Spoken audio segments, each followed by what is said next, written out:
Hello, welcome back to my channel. പൂക്കൾ ഇഷ്ടപ്പെടുന്നവർക്ക് ഒരുപാട് ഇഷ്ടപ്പെടുന്ന ഒരു പ്ലാന്റാണ് പെറ്റൂണിയ. നല്ല കളർഫുള്ളാണ് ഇതിൻ്റെ പൂക്കൾ കാണാനായിട്ട്.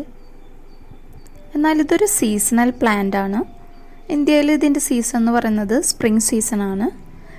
ഫെബ്രുവരി മുതൽ ഒരു മെയ് വരെയൊക്കെ ഇതിൽ ധാരാളം പൂക്കളുണ്ടാവും.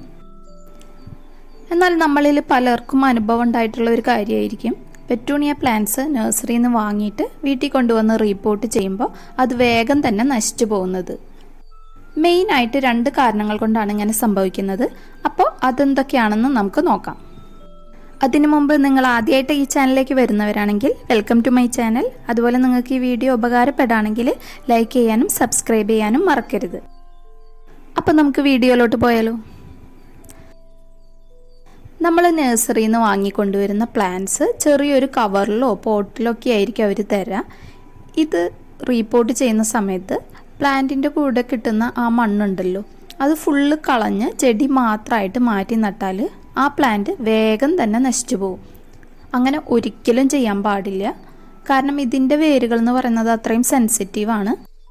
മണ്ണ് നീക്കം ചെയ്യുന്ന സമയത്ത് ഈ വേരുകൾ വേഗം പൊട്ടിപ്പോകാനുള്ള ചാൻസ് ഉണ്ട്. ഇങ്ങനെ വേരുകൾ പൊട്ടിപ്പോയിട്ടുണ്ടെങ്കിൽ ആ ചെടി വേഗം തന്നെ നശിച്ചു പോവും. അപ്പോൾ അടിഭാഗത്തെ കുറച്ച് മണ്ണ് മാത്രം നീക്കം ചെയ്തിട്ട് വേണം നമ്മൾ റീപോർട്ട് ചെയ്യാനായിട്ട്. അപ്പോൾ ഇതാണ് നമ്മൾ ചെയ്യുന്ന ഒന്നാമത്തെ മിസ്റ്റേക്ക്. ഇനി അടുത്ത കാരണം എന്താണെന്ന് നോക്കാം. നമ്മൾ റീപോർട്ട് ചെയ്ത പ്ലാന്റ് നേരെ തന്നെ കൊണ്ടുപോയി വെയിലത്ത് വെക്കരുത്. ഇങ്ങനെ ചെയ്താലും പ്ലാന്റ് വേഗം നശിച്ചു പോവും. പെറ്റൂണിയ പ്ലാന്റ് സൺലൈറ്റ് ഇഷ്ടപ്പെടുന്ന പ്ലാന്റ് ആണെങ്കിലും റീപോർട്ട് ചെയ്ത പ്ലാന്റ് പതുക്കെ വേണം ഫുൾ സൺലൈറ്റിലോട്ട് മാറ്റാനായിട്ട്. നമ്മൾ റീപോർട്ട് ചെയ്തതിന് ശേഷം 2-3 ദിവസം ഷെയ്ഡിൽ തന്നെ വെക്കുക. 2-3 ദിവസം കഴിയുമ്പോൾ ഈ റീപോർട്ട് ചെയ്ത പ്ലാന്റ്സ് എടുത്ത് നമുക്ക് സൺലൈറ്റ് കിട്ടുന്ന ഒരു സ്ഥലത്തേക്ക് വെക്കാവുന്നതാണ്.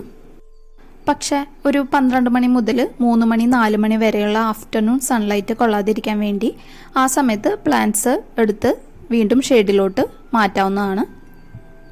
ഇങ്ങനെ നമ്മളൊരു 2-3 ദിവസം ആവർത്തിക്കുക. ഇങ്ങനെ ചെയ്യുമ്പോൾ സൺലൈറ്റ് ടോളറേറ്റ് ചെയ്യാനുള്ള കഴിവ് ചെടിക്ക് കിട്ടും. എന്നിട്ട് വേണം ഈ റിപ്പോർട്ട് ചെയ്ത പ്ലാന്റ്സൊക്കെ ഫുൾ ടൈം സൺലൈറ്റിലോട്ട് മാറ്റാനായിട്ട്. അപ്പോൾ ഈ 2 കാര്യങ്ങൾ ശ്രദ്ധിച്ചാൽ തന്നെ നഴ്സറിയിൽ നിന്ന് വാങ്ങി നമ്മൾ റിപ്പോർട്ട് ചെയ്യുന്ന പെറ്റൂണിയാസ് ഒന്നും നശിച്ചു പോവില്ല. അപ്പോൾ ഇന്നത്തെ വീഡിയോ നിങ്ങൾക്ക് ഉപകാരപ്പെടുന്നു വിചാരിക്കുന്നു. വീഡിയോ ഇഷ്ടപ്പെട്ടെങ്കിൽ don't forget to like and subscribe. അതുപോലെ പുതിയൊരു വീഡിയോ ആയി വരുന്നവരേക്കും ബൈ, ടേക്ക് കെയർ.